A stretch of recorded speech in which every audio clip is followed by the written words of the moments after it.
सेवाणी का खबर शामिल कई पिया तालका रिपोर्टर महमद सफ़र सेवानी जी रिपोर्ट मुताबिक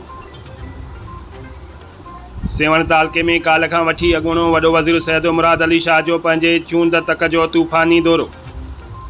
दौरे के सिलसिले में अॼु Syed Farooq Haider Shah chairman union council Jhangara की मेज़बानी हेठे झांगारा शहर में को अज़ीम शान जलसो मुनक़िद किया वियो, जैमें यूनियन काउंसिल झांगारा के हज़ारन के तादाद में अवाम शिरकत कई।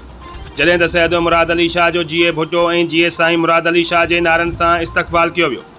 जॾहिं त अगूणो वॾो वज़ीर सैयद मुराद अली शाह झांगारा शहर में मुनक़िद थियल जलसे के अवाम के खिताब कंदे चयो त साईं तव्हां दिल सां वेलकम कनि था जी Sain Murad Ali Shah. The chairman Saif Furqan Shah Sahib, district council member Kardar Hakim Nawani साहब,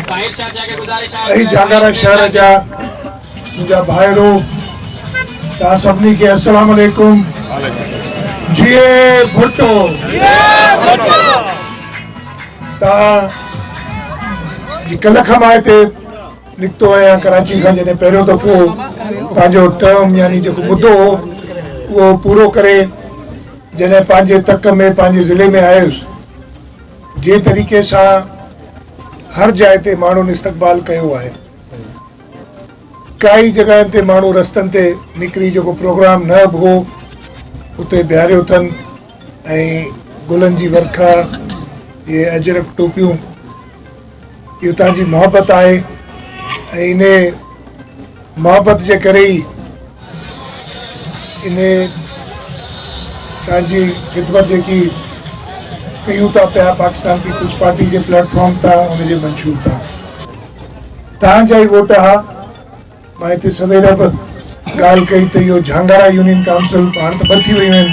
झांगारा ऐं बाजारा। 2002 खां अॻु में सेवण तालके जो हिसो त हमेशह खां आहे, पर इहो 2002 खां वठी 2018 ताईं 3 इलेक्शनूं इहा छिजी वई। उनजे बावजूद